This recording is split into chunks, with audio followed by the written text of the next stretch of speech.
was damaged somehow, and it prevented my windscreen to go down. Now, on a rainy day, you don't want that windscreen up, because we don't have wiper blades here. And if you can just imagine the raindrops on the windscreen, and then another wet raindrops on your visor, and you imagine looking at two wet surfaces, it makes it difficult to see. When you're riding in the rain, you want that windscreen just a little bit below your eyesight.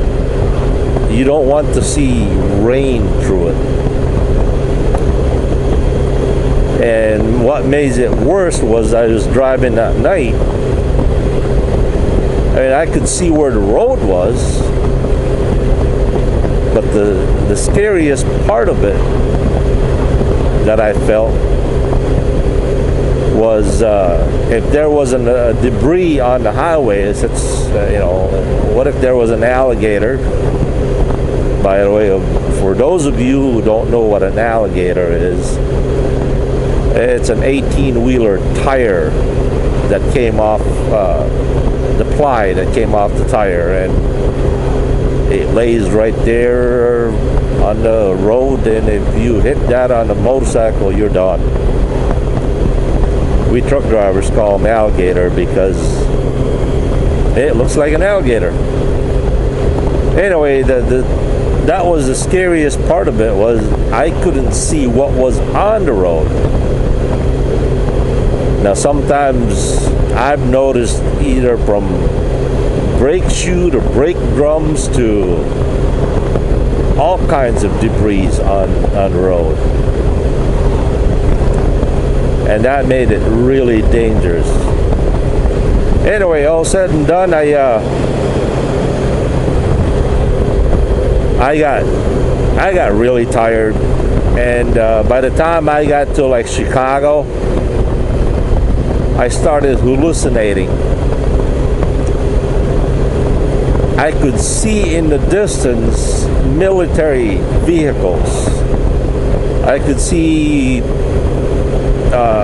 U.S. Army in fatigues, in uniform, walking in the street or on the highway, and I knew that wasn't true. I knew I knew that it was my eyes playing tricks on me. And when I get closer, what I was seeing as a human was an army in fatigue would turn out to be a tree.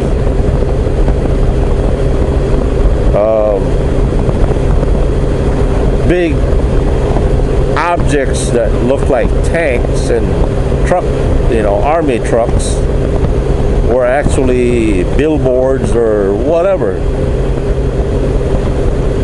And regardless of how I try to convince myself it's not real, it just would not go away. And I actually passed out a few times, and by the grace of God, I made it home. But that was the hardest motorcycle ride I've ever done in my life. It was really scary.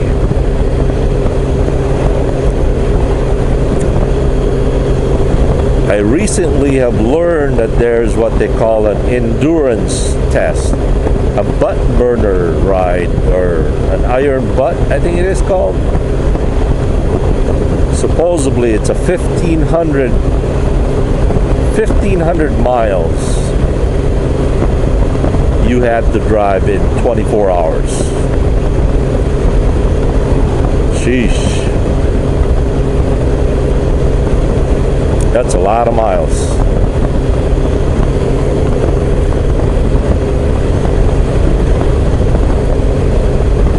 I don't know if I could do it. Well, I'm about, what, 15 or 18 miles to the house.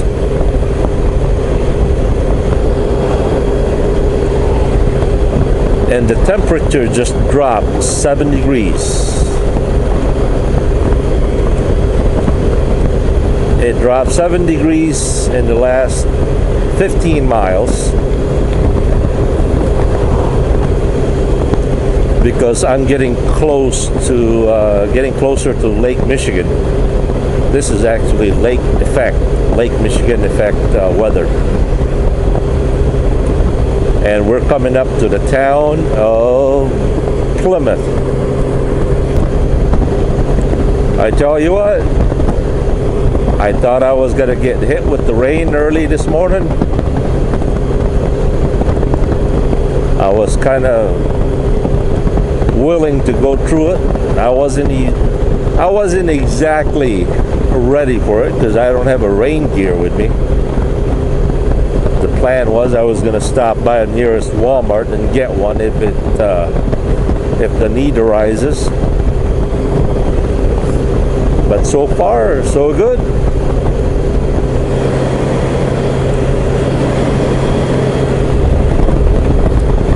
No, it's just been overcast, cloudy, foggy, warm, muggy, and now it's cold.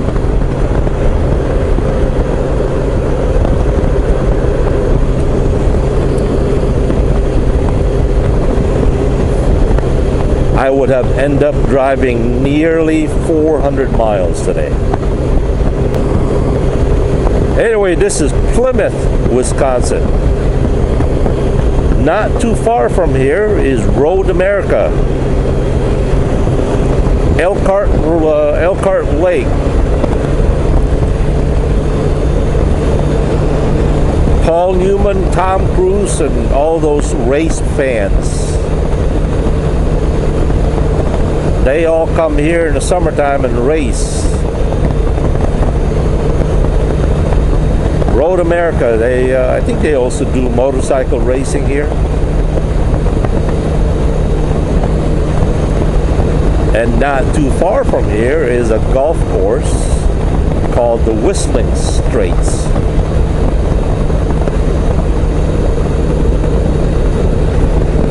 And Tiger Woods and all those golfers often do come here, play golf.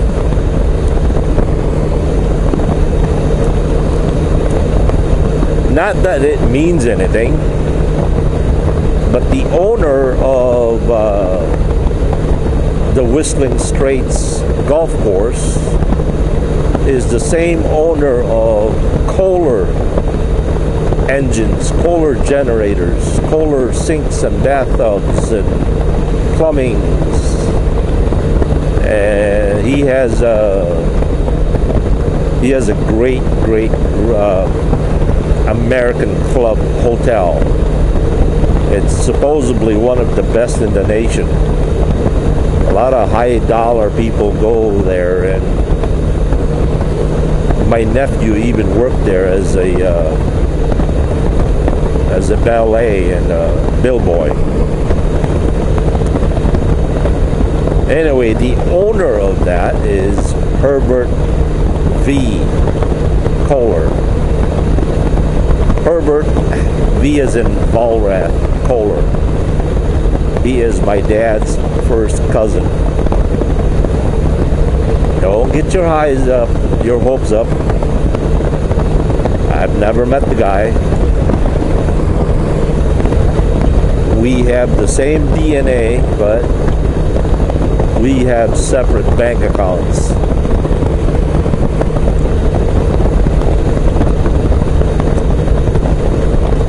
And my bank account doesn't have any, I think it's only got $14 in there right now. While his got, well, I bet you he's got a couple of 100 million in there.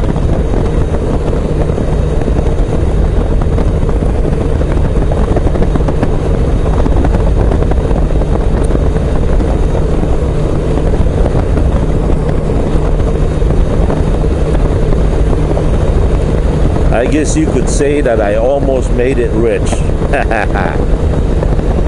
Almost made it rich. You know, when people buy the lottery, if you get so many numbers right, the lottery pays you what, $5, $20, and whatnot, right? But in this case, yep, I was the son of a multi-millionaire, a nephew of a multi-millionaire. But what do I get out of it? Absolutely zilts. Life is funny.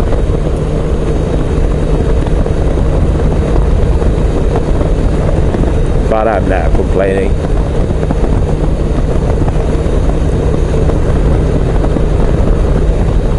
We all have our own demons.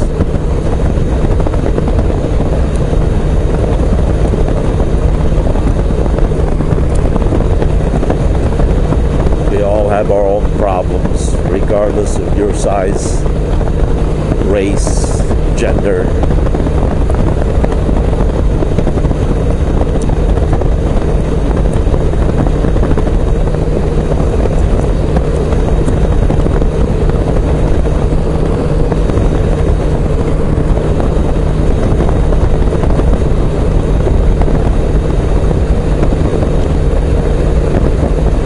Rich people deal with the same amount of grief as poor people do. They just have a different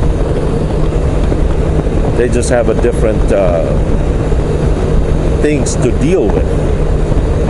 Poor people usually deal with life with the lack of money.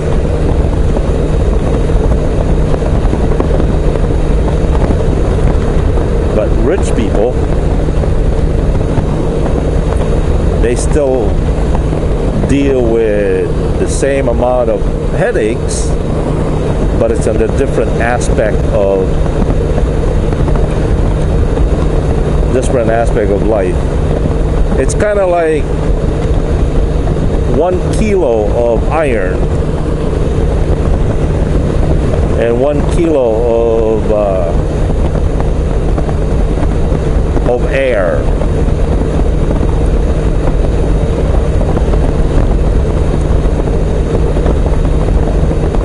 They all weigh the same. It's just different compositions, different categories,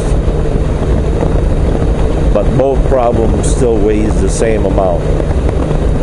I don't know if that analogy came out right, but yeah.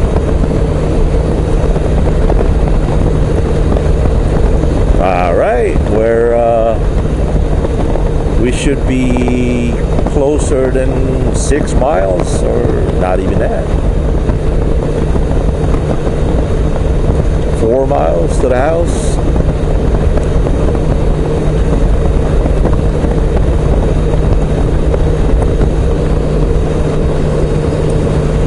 By the way, now it's 64 degrees. It was 77 degrees back in Fond du Lac. By the time I got to Plymouth, it was 70 degrees. And right here is 64 degrees. Yeesh.